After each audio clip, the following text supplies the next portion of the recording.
Issue po ng bloodbath at saka isang mahinang nilalang.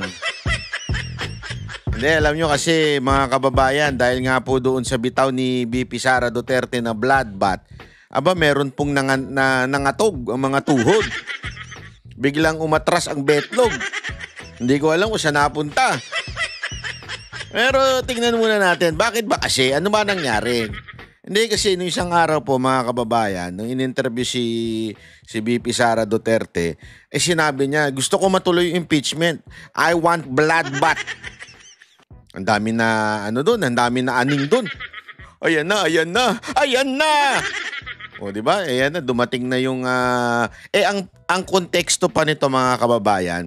Kitang-kita natin na ang lakas po ng ni BP Sara Duterte, yung Duterte, talaga nga namang lumalakas at nakita natin na wala na hong natira sa alyansa. Isa na lang, si Lito Lapid na lang. Yung the rest, ayaw nang dumikit kay Marcos kasi napahamak nga sila, natalo sila. Montakin mo yung bata nilang si Abalos. Yan ang pinakabata ni Marcos, si Abalos. Isipin mo, ang limpak-limpak na salapi ang ginastos niya sa advertisement. Grabe, alam mo, yung iba nga, napapaginipan na si Abalos eh. Bakit? Kasi sabi nila, kasi ako wala po akong telebisyon na nanonood ng local. Sabi ng mga ibang kakilala ko, grabe naman si Abalos. Dinaig pa yung jowa nila kasi yung jowa nila minsan na lang magpakita. Pero si Abalos do mayat maya nagpapakita sa komersyal. Ganun daw katindi. Sa sobrang napapanaginipan na nila daw si Abalos, pambihirang buhay and yet talo. Alam nyo mga kababayan, isa lang ang dahilan kasi talagang mahina, walang star factor si Marcos na mag-endorse. That's the truth kung nga siya nagpupunta, naglalakad, walang pumapansin kay Abalos pa kaya.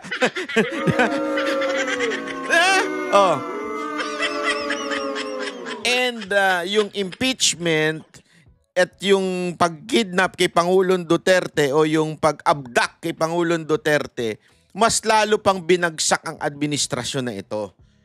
To the point na yung mismong campaign manager ng alyansa, nilaglag ang mga kasamahan. Ganun na po sila kawatak-watak, ganun na po sila kahinang nilalang. Tapos ngayon, nung sinabi ni BP Sara Duterte gusto nyo talagang ituloy lintik na impeachment na yan na I want a bloodbath. Naku po, may napraning. Alam nyo naman, may praning, ning, mga pating, maning, bading, ding. Diba? Alam nyo yung kanta ni Francis M. na praning? Ganon May napraning po, biglang, sorry naman. Sorry. I want peace. Biglang I want peace ang kolokoy. Gago! I want peace. Gusto ko, kasi namang may, diba, dapat we should not talk about politics. Gunggaw!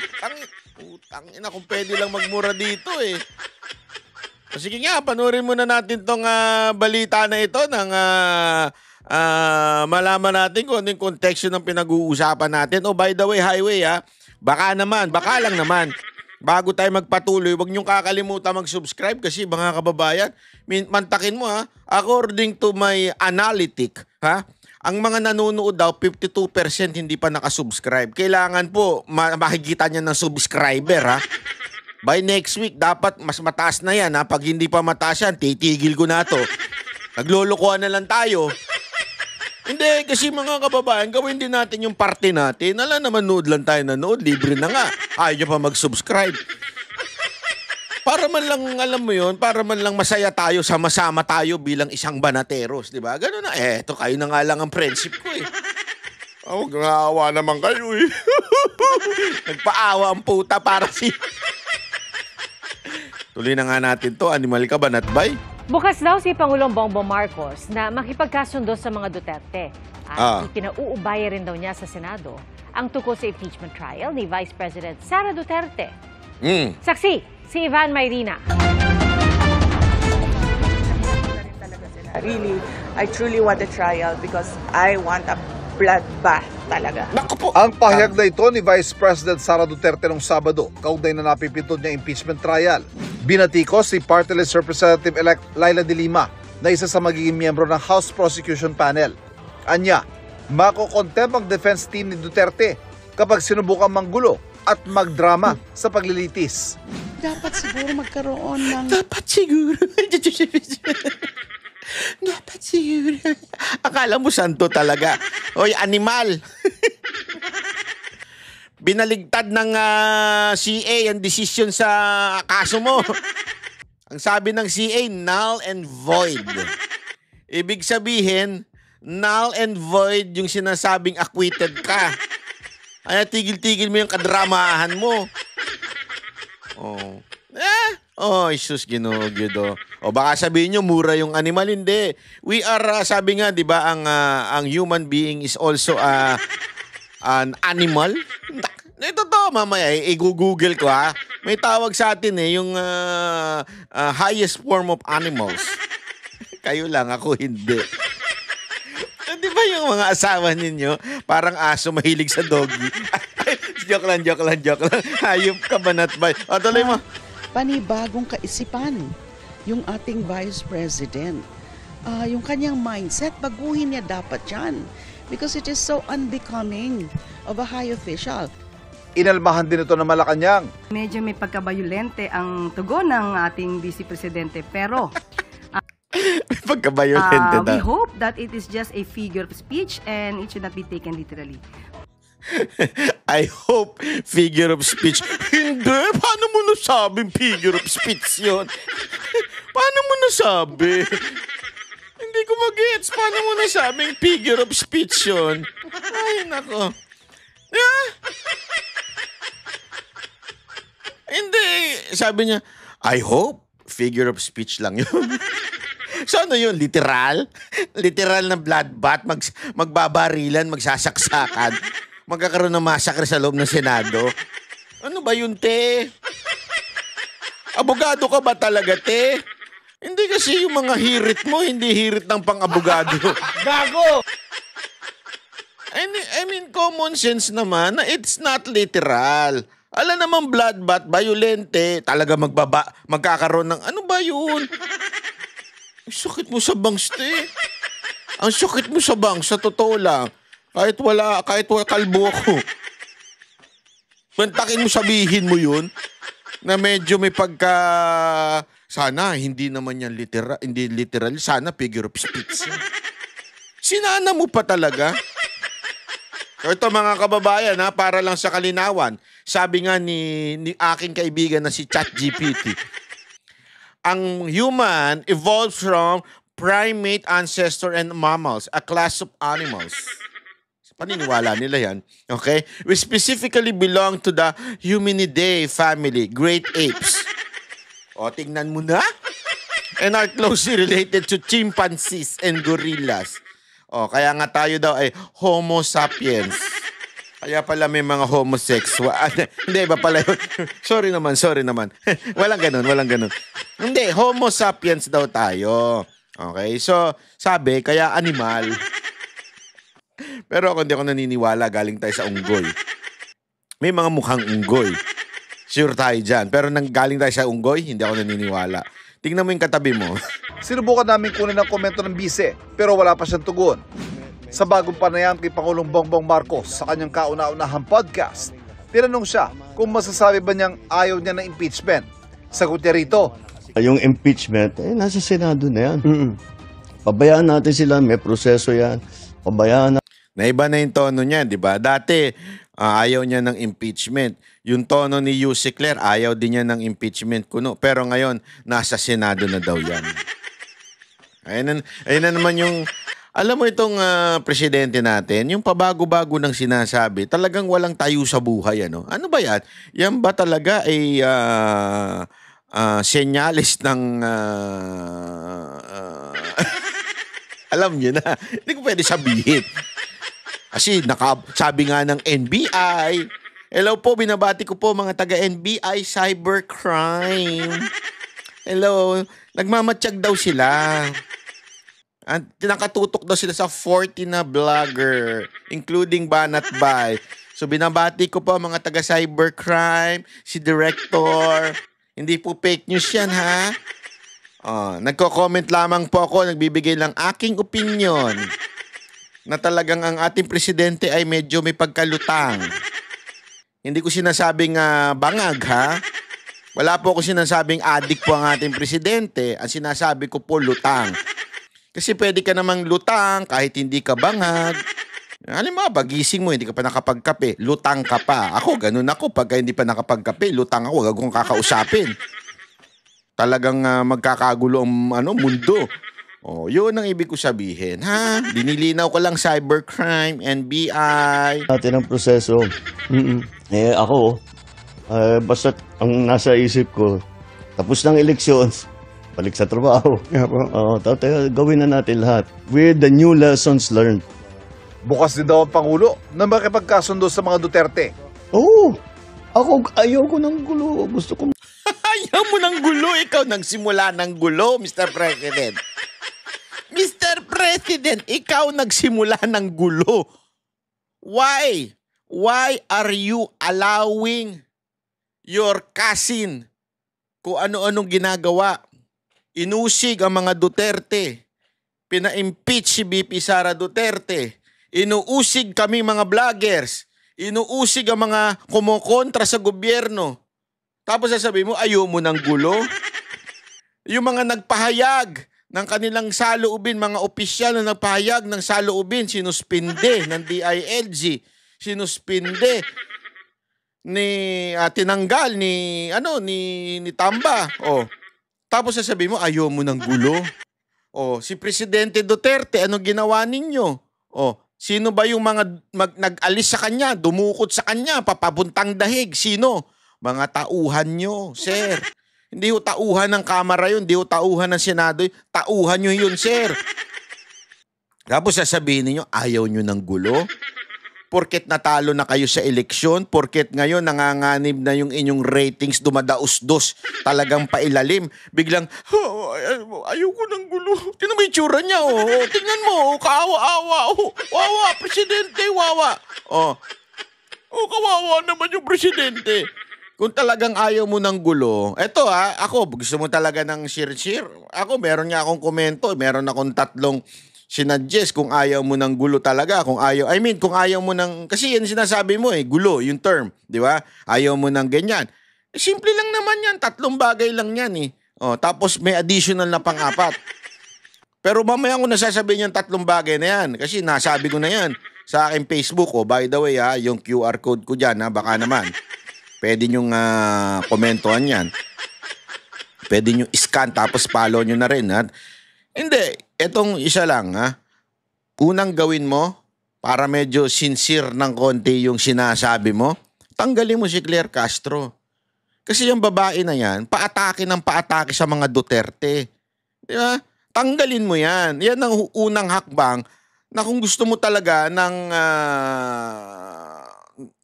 tawag doon ng kapayapaan with the Dutertes, di ba? Tanggalin mo yung si Claire Castro. Ano yan parang hindi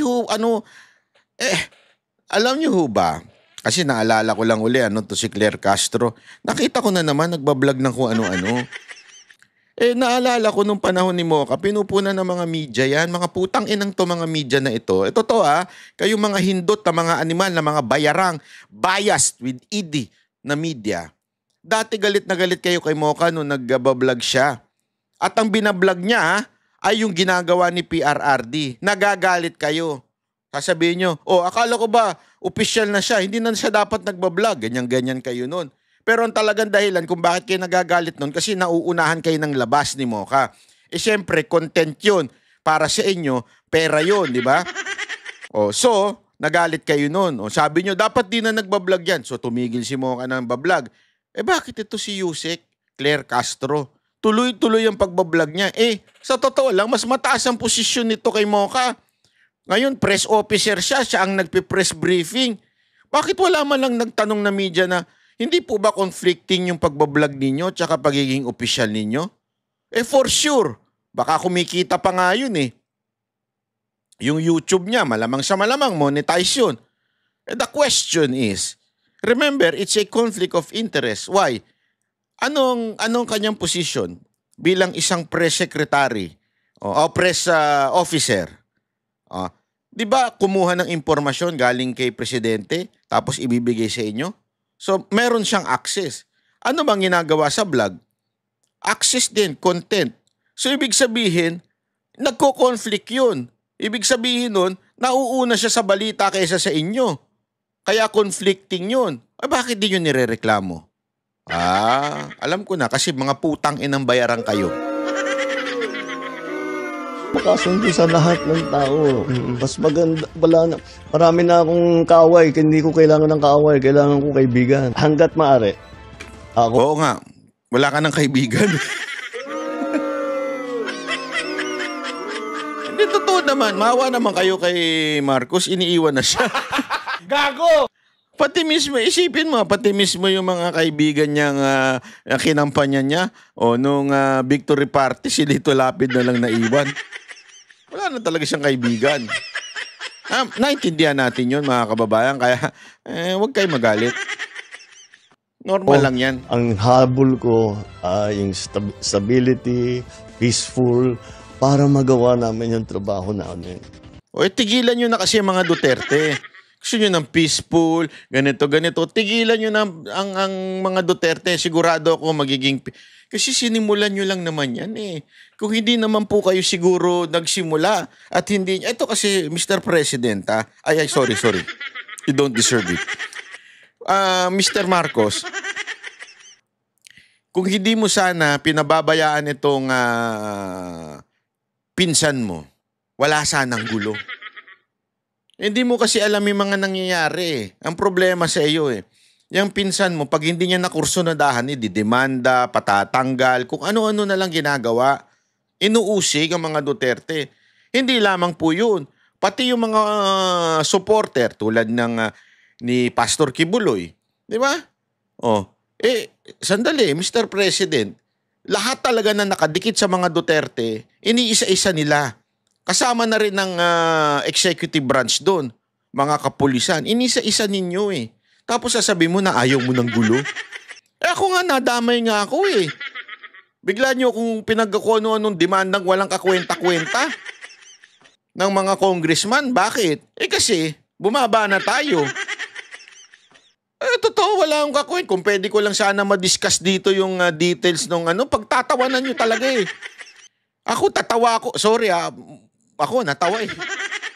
Pinipigilan ko talagang humalakhak nung nasa korte ko eh. Kasi sabi ko, ano ba to? Ano ba klaseng demanda ito? Daig pa ng grade 5 ba nagdemanda? Ano ba gano'n na maiisip mo eh? Kaya ako, laging akong bukas sa ganyan.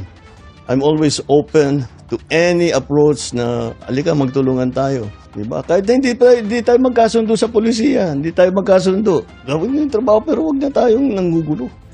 Wala pang tugon dito si Vice President. Huwag na tayo nanggugulo. Kayo nanggugulo. Nananahimik ang Pangulong Duterte sa Hong Kong nung umuwi dito, bigla niyong ginulo. Hindi, alam mo, kasalanan mo talaga ito, Mr. President, Mr. Marcos. Sara Duterte, pero naiparating na raw ito sa kanya, ayon sa Office of the Vice President. Sinagot din ng Pangulo ang sitwasyon ng droga at peace and order, bagay na madalas ipaghambing sa Administrasyong Duterte. Ayon sa Pangulo, hindi maliit na pusher, kundi mga malalaking dealer ang hinahabol nila.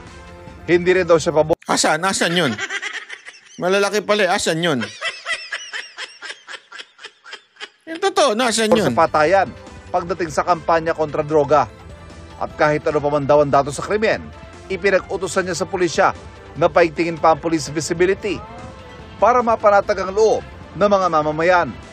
Gusto mo maayos ang crime? Tanggalin mo si Marbil. Tanggalin mo si Marbil. O baka ipapalit mo si Torre ha? Kasi may balita kami, si Torre daw ipapalit mo. Yan ang pinaka galit na galit ang mga Pilipino kay Torre, tas yan ang ipapalit mo. Pambira ka. Kasi pag ganyan na ginawa mo, obvious na. Obvious talaga. Obvious na nga ngayon eh. Obvious na talagang ginigipit nyo lang mga Duterte. Kasi yan ang may kasalanan sa lahat ng bagay yan, si Tory. Ang dyan sa KOJC, kay Pastor Kibuloy, kay PRRD, tapos biglang pag yan ginawa mong PNP chief. Ano expect mo? Maayos ang patakbo niyan? Wala. Uusigin at uusigin lang niya ng mga kalaban mo. Siguro, dapat nga talaga maging mas mabagsik talaga. Dahil wala kailangan talagang maging mas efficient ang mas mabilis. I want to be respected but maybe fear is better. Aminado naman ng Pangulo na hindi na wala mag-respect sa'yo at saka wala rin matatakot sa'yo. Akala mo matatakot mo? Ay sus, hindi. kuha ng kanyang mga kandidato sa alyansa ang resultang naisana nila nitong nagdaang eleksyon. Nagsawa na ang Pilipino sa politika. Sawan-sawa na sa politika. Disappointed ang tao sa service. Hindi. Sawa lang sa inyo. Hindi sa politika. Kasi you cannot remove politics sa ating bansa. Ang politika per se is not bad. Why? Lahat ng nakaupo dyan, politiko It's not bad. It's the way you handle it. It's the way you... Kasi halimbawa, PRRD is also a politician. Pero anong ginawa niya? Nung siya naupo, inayaan niya yung kritisismo ni Robredo. Ano pa ginawa niya? Pinaayos niya yung airport ng Bicol na sobrang ganda na daw ngayon. Yun ang una niyang ginawa. Ibig sabihin, even if siya isang politician, hindi niya pinoliticize yung kanyang trabaho. Hindi sawa ang Pilipino sa politika, sawa lang sa inyo. Kasi kayo namulitika. Yan ang ginawa ninyo. Basta kalaban ninyo, basta nakadikit yan sa mga Duterte, kailangan yan mawasak ang imahe, perception. Kung yung iba pa nga natatanggal sa kanilang posisyon, basta Duterte ka. Ito na naman, ginawa ng bata mo si Comelec chairman. Yung dalawang party list. Di ba? Porket hindi pumirma sa impeachment. Sabihin na nating wala kang utos doon. Okay, sige. Pero sino nag-utos doon? Hindi yun isolated case o hindi yun kakaiba hindi yun normal. Yun po'y kakaiba. Ang dami-daming disqualification yan Yun nga lang bata mo si Erwin Tulfo. Mamaya, papakita natin. Di ba? Ang dami-daming disqualification yan. Mamaya, panoorin ninyo na itong si Erwin Tulfo ay sabi ng isang general ay isa palang sundalo ng Amerika. Naku po, patay tayo dyan. Gago! Erwin Tulfo, doon ka na sa Amerika. Servisyo ng gobyerno. Hindi nila nararamdaman at masyadong mabagal ang galaw. Na Buti alam mo na mabagal talaga. Buti alam mo. Nakakahiya ito, no? Hindi, nakakahiya ito, no? Mantakin mo. Ikaw yung presidente pero alam mo na talagang mabagal. Tama mali. Ikaw ang presidente pero alam mong mabagal ang gobyerno. 3 taon na, sir. Ngayon mo lang na-realize. Hindi. Eto tanungin ko kayo mga bayarang vlogger na tanso. Sige nga. 3 taon na. Natutuwa kayo? Sasabihin ninyo, masama na punahin siya? Mantakin mo 3. Una, eto na lang Una, anong sinabi nyo? Anong drama nyo nun? Wala pang 100 days. Baka batikos naman kayo. Bigyan nyo naman muna na 100 days. Natapos yung 100 days. Wala pa yung 6 months. Bakit nyo na binabatikos si Marcos? Hindi nyo ba na dapat ang papangit nyo pa, di ba? Tapos, ano pa, after nun, wala pang 1 taon, binabatikos nyo na. Ang dami-dami namang ginaman niya ni Marcos, tingnan mo nga. At wala naman siyang pangakong 20 pesos na bigas. Hindi, lalong-lalo na yung si Sangkay. Papansin yung animal na yun eh. Maya't maya ako ang ano niya, ang content nitong ang animal na to. O kesyo ano daw, ano ba yun? Ansta, yung sa 20 pesos na bigas, kung ano-ano daw. Hoy, bago ka nga magsalita tungkol sa 20 pesos na bigas, ilabas mo muna yung Talano Gold na ginawa mong content noon. Oh, tapos dinilit mo na lang nung pinuna kita. Huwag ka munang magsalita hanggang hindi lumalabas yung Talano Gold na yan. Alam mo, nung una nagbago ka na, nag-iba ka na ng content tungkol na sa mga extraterrestrial, ewan ko sa'yo. Tapos bumalik ka na naman dito kay Marcos. Bakit? Naayos na ba negosasyon nyo? Kaya ka bumalik? O kung bumalik ka na, asa na yung Talano Gold? Yung ginawa mong content nun. Ano nangyari, Mr. President? Ganyan ba talaga kayo kahina? Abay, tama pala talaga yung sinabi ni PRRD. Mahina talaga kayong nilalang, ano? Kasi pambihira naman, oo. 3 taon kayo nyo palang sasabihin na, nako, kasi hinahananapan na namin ng solusyon. Dapat tigil na ang politika.